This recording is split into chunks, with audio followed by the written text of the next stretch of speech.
Hello, मैं हूँ राधिका धवड़ और आप देख रहे हैं नेशन नेक्स्ट। आज मैं नागपुर के red light area Ganga Jamuna में आई हूँ, जहाँ पे सोशल एक्टिविस्ट ज्वाला धोटे भी मौजूद है। ज्वाला जी का ये कहना है कि वो हर साल यहाँ पे रक्षाबंधन के दिन आती है, क्योंकि यहाँ के सेक्स वर्कर्स उन्हें अपना भाई मानते हैं। तो आइए देखते हैं कि किस तरीके से ज्वाला जी अपना रक्षाबंधन का प्रोग्राम गंगा जमुना में करती है।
Your questions, their answers. Dialogue at Nation Next.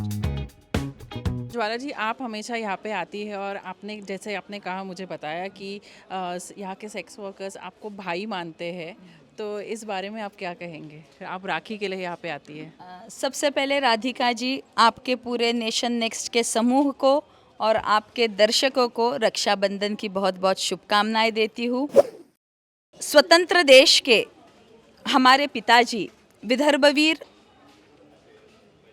भाऊ जांबुवंतराव धोटे ये पहले सांसद थे जिन्होंने आज से 45 साल पहले देश के राष्ट्रपति ग्लैनी गेल सिंह साहब के पास समस्त भारत देश की वारांगनाएं माता बहनों का एक डेपुटेशन दिया था।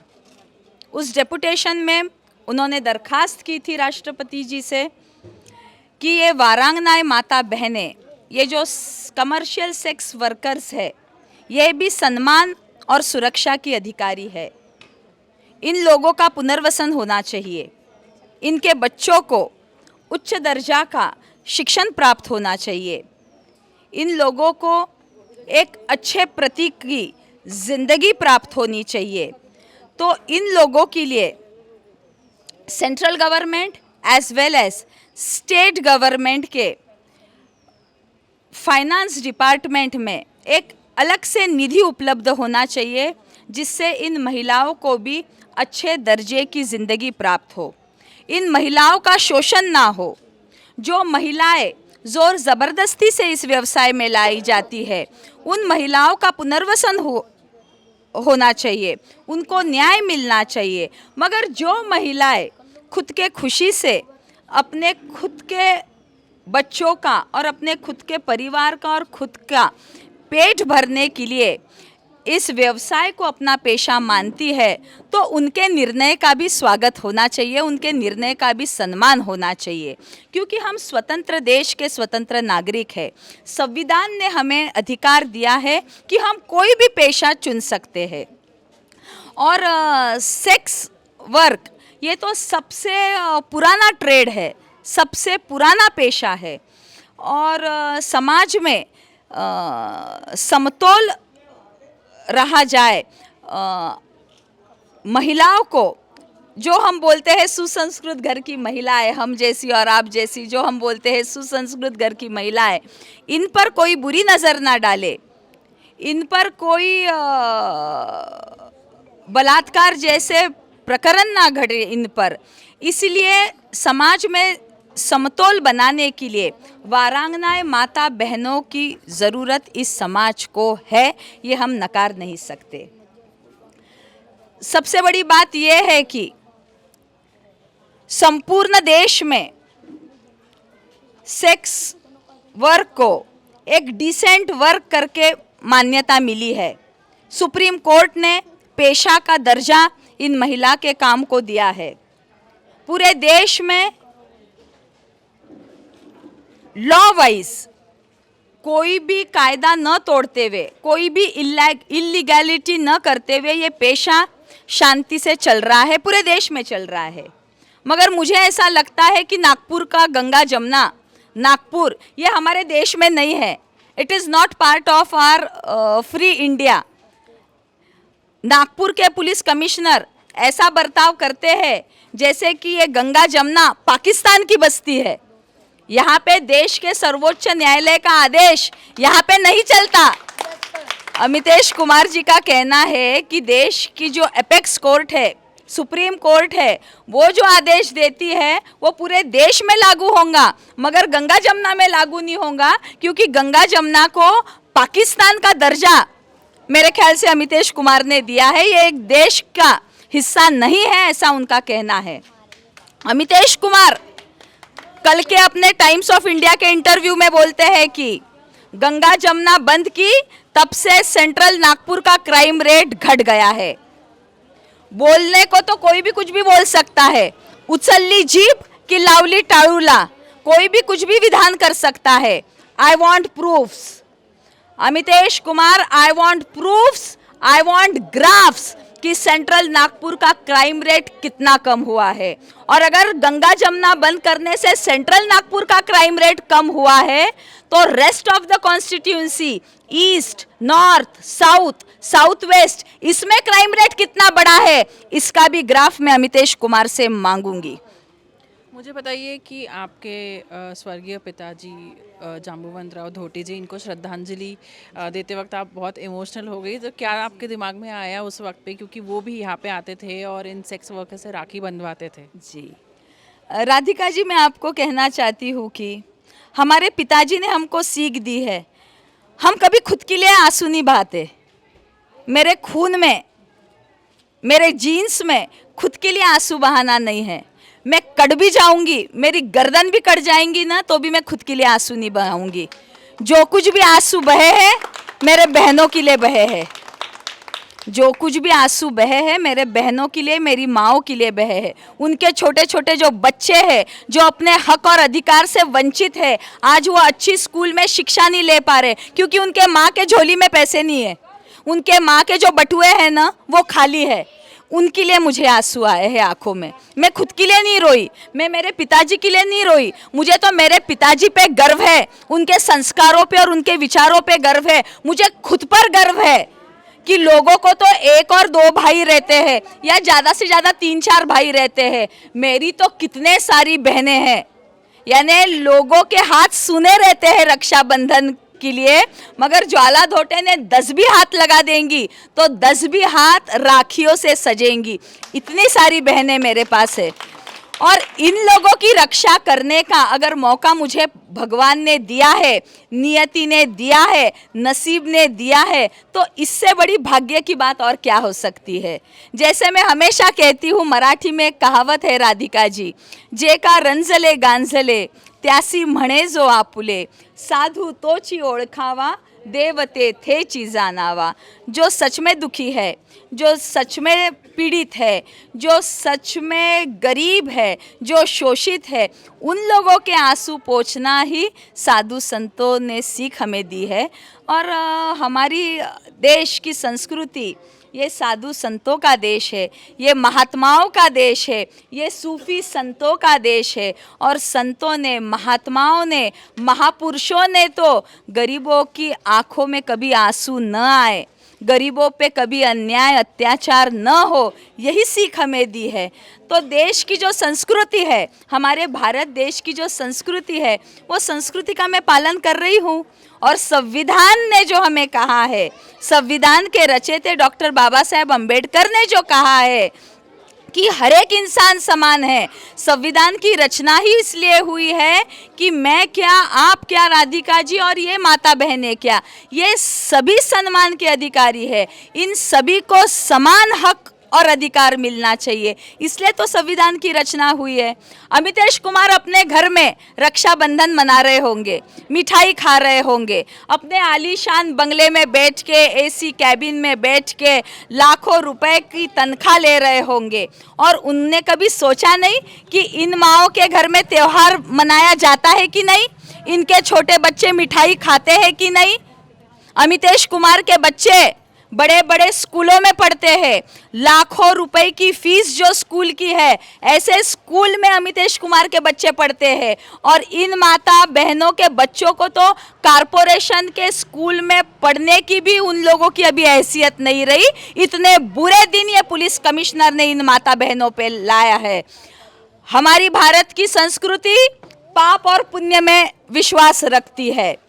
ये जो पाप गए 1 साल से नागपुर पुलिस आयुक्त कर रहे हैं, इन महिलाओं पे जो अन्याय कर रहे हैं, इस पाप का फल उनको आज न कल भुगतना पड़ेगा। सत्य परेशान हो सकता है मगर पराजित नहीं। कितना दबाओगे, कितना अन्याय अत्याचार करोगे, कितनी इनकी बद्दुआएं लोगे, कितने इनके बच्चों के आंखों में आंसू लाओगे, मगर एक दिन बुराई का अंत होता है, सच्चाई का विजय होता है। मराठी में एक कहावत है कि कोंबडा कितीही झाकून ठेवला तरी सूर्य उगवायसा थांबत नसतो। इसका मतलब ये है कि मुर्गे को कितना भी दबा के रखो, अगर वो बाग नहीं दिया, मुर्गे ने अगर बाग नहीं दी तो सूरज निकलना रुकता नहीं है। तो कितना भी सच्चाई दबा के रखो, एक दिन विजयी ये सत्य का ही होगा। पर अब सुप्रीम कोर्ट ने भी सेक्स वर्क को प्रोफेशन माना है, तो अब ज्वाला धोटे को क्या इश्यूज है? सुप्रीम कोर्ट ने सेक्स वर्क को भी एक प्रोफेशन माना है, उसका हमने यहाँ पे जल्लोश से स्वागत किया। आपके नेशन नेक्स्ट ने भी नज़र लगने जैसा कवरेज उस उत्सव का दिया था। हमें तो एतराज़ नहीं है, हमने तो स्वागत किया है सुप्रीम कोर्ट के आदेश का, मगर सुप्रीम कोर्ट के आदेश को पैरों तले रोंगने का काम नागपुर पुलिस कर रही है, नागपुर पुलिस आयुक्त कर रहे हैं। आज भी राधिका जी, आज भी अगर हम किसी चीज़ को पेशा बोलते हैं, किसी व्यवसाय को पेशे का दर्जा देते हैं, तो स्वाभाविक है वहाँ पे कस्टमर आएंगे, ग्राहक आएंगे। तो जब इनके सेक्स वर्क को एक पेशे का दर्जा दिया है तो इट इज़ ऑब्वियस कि यहाँ पे ग्राहक विजिटर्स आएंगे। मगर नागपुर पुलिस आयुक्त अमितेश कुमार के आदेश पर यहाँ पे जो विजिटर्स आते हैं, उन विजिटर्स को डंडे मार मार के हकाला जाता है। अभी एक तरफ सुप्रीम कोर्ट सेक्स वर्क को पेशे का दर्जा देता है, डिग्निफाइड वर्क का दर्जा देता है, और दूसरी तरफ पेशा बोले तो विजिटर्स आएंगे, ग्राहक आएंगे, उन लोगों को डंडे मार मार के उनके नाक फोड़ते हैं। फाइट मार के पुलिस वाले उनके नाक फोड़ते हैं, नाक से खून बहता है, और जो विजिटर्स और कस्टमर्स इनके पास आते हैं उनको लॉकअप में डालते हैं, उनके जेब से पैसे निकाल देते हैं, उनको धमकी देते हैं, पैसे निकाल नहीं तो तेरे घर पे फोन लगा के बताऊंगा कि तू गंगा जमुना में मिला था। इस तरह से हरासमेंट इधर हो रहा है। यहाँ पे इनके पास आप विजिटर्स आने नहीं दोगे, इनके ग्राहक आने नहीं दोगे, तो ये पेशा किस काम का रहा? पेशा तो सिर्फ ये नाम का ही रहा। जो इन महिलाओं ने सेक्स वर्क को अपना पेशा माना है और सुप्रीम कोर्ट ने इनके पेशा को मान्यता दी है, तो इस सुप्रीम कोर्ट के आदेश का तो कुछ फायदा हुआ ही नहीं गंगा जमुना में। सुप्रीम कोर्ट के इस आदेश का पूरे समस्त भारतवर्ष में फायदा हुआ है। सभी भारत देश की वारांगनाएं माता बहनों को न्याय मिला है, सम्मान मिला है, मगर महाराष्ट्र की उपराजधानी नागपुर में सुप्रीम कोर्ट के इस आदेश का फ़ायदा कमर्शियल सेक्स वर्कर्स को मिल नहीं रहा, क्योंकि इनके पास आने वाले विजिटर्स को, इनके पास आने वाले ग्राहकों को नागपुर पुलिस आयुक्त के आदेश पर यहाँ पे जो पुलिस तैनात रहती है, डंडे मार मार के, पीट पीट के, फाइट मार के, उनके नाक जबड़ा तोड़ के उनको यहाँ से भगा देते हैं। अभी बताओ, पेशे का दर्जा सुप्रीम कोर्ट देती है और कस्टमर्स को, ग्राहक को पुलिस वाले खदेड़ देते हैं, तो फिर ये महिलाएं अपना पालन पोषण कैसे करेंगी? उनका तो ये व्यवसाय है। फिर ये महिलाओं का पालन पोषण की जिम्मेदारी नागपुर पुलिस आयुक्त ने ली क्या? गए 1 साल से राधिका जी इनके व्यवसाय पे गदागिरी है। गए 1 साल से हर एक महिला कम से कम 25 से 30 हजार रुपए महीना वो कमाती थी। वो आत्मनिर्भर थी। मोदी जी कहते हैं कि आत्मनिर्भर भारत, तो मेरी वारांगनाएं, माता बहनें तो आत्मनिर्भर थी। किसी के आगे झोली तो नहीं फैलाती थी, खुद का चमड़ा बेचती थी, मगर किसी के सामने हाथ तो नहीं फैलाती थी, चोरी तो नहीं करती थी, डकैती तो नहीं करती थी, किसी का घर तो नहीं लूटती थी, भ्रष्टाचार तो नहीं करती थी, ये नेताओं जैसे करप्शन तो नहीं करती थी। इन महिलाओं पे ईडी, सीबीआई जैसे कोई चौकसी तो लगे नहीं है। वो आत्मनिर्भर थी, मगर उनका आत्मनिर्भर का जो उनका स्टैंड था वो भी मट्टी पलित अमितेश कुमार ने किया। 1 साल से महीने का समझो 25-30 हजार रुपए एक माता बहन कमाती थी, तो अभी अमितेश कुमार ने साल भर हर एक महिला का हर महीने का 25-30 हजार, यानी साल का कितना हुआ? ये सब नुकसान भरपाई महाराष्ट्र का गृह विभाग ने अभी देनी चाहिए इन महिलाओं को। इसके लिए भी मैं सुप्रीम कोर्ट में और हाई कोर्ट में याचिका डालने वाली हूँ कि इन महिलाओं का जो साल भर का नुकसान हुआ, महीने का 25 से 30 हजार रुपए ये एक महिला कमाती थी। 1 साल से इनके पेट पर, इनके व्यवसाय पे जो गदा बैठी है, इनका जो नुकसान हुआ है, इनका जो टॉर्चरिंग हुआ है, इनका जो हरासमेंट हुआ है, इसकी सबकी नुकसान भरपाई अभी महाराष्ट्र का गृह विभाग देगा, क्योंकि नागपुर पुलिस आयुक्त ये गृह विभाग का नौकर है। He is servant of home ministry of Maharashtra के होम मिनिस्ट्री का वो सर्वेंट है, और उसके ये अड़ियल स्वभाव के कारण, उसके ये मुजोर स्वभाव के कारण इन महिलाओं का जो नुकसान हुआ है, यानी महीने का 30 हजार, यानी साल का एक महिलाओं को कम से कम 3 लाख रुपए, एक महिला को 3 लाख की नुकसान भरपाई अमितेश कुमार ने अभी देनी चाहिए। इसके लिए मैं महाराष्ट्र के नवनिर्वाचित मुख्यमंत्री माननीय एकनाथ शिंदे साहब से मिलने वाली हूँ, और सौभाग्य की बात यह है कि महाराष्ट्र के उप मुख्यमंत्री और मेरे ख्याल से गृह विभाग भी अभी देवेंद्र फडणवीस साहब के पास आया है। और राधिका जी, एक पॉजिटिव बात मैं आपको बताती हूँ कि पूना का बुधवार पेट है, जहाँ पे बड़े पैमाने में सेक्स वर्क किया जाता है। पूना के बुधवार पेट में महाराष्ट्र की उप मुख्यमंत्री माननीय श्री देवेंद्र फडणवीस साहब की पत्नी सौभाग्यवती अमृता फडणवीस जी का एक प्रोग्राम हुआ। सौभाग्यवती अमृता फडणवीस जी ने सेक्स वर्कर के हेल्थ इश्यूज के बारे में जो वहाँ पे प्रोग्राम हुआ था पूना में, वहाँ पे उन्होंने जाहिर स्टेटमेंट दिया था कि ये माता बहनों के कारण समाज में सुस्थिति मेंटेन होती है, इन महिलाओं को भी न्याय मिलना चाहिए, और सुप्रीम कोर्ट के आदेश का भी उन्होंने स्वागत किया था। तो अभी ये खरी कसौटी माननीय देवेंद्र फडणवीस साहब की है, क्योंकि उनकी होम मिनिस्टर ने इन महिलाओं के प्रति सम्मान और प्यार दर्शाया है। और फडणवीस साहब तो ये नागपुर के हमारे विदर्भ के नेतृत्व है, तो अभी ये महिलाओं को फडणवीस साहब कितना न्याय देते हैं, इस पर सभी की नज़र लगी हुई है।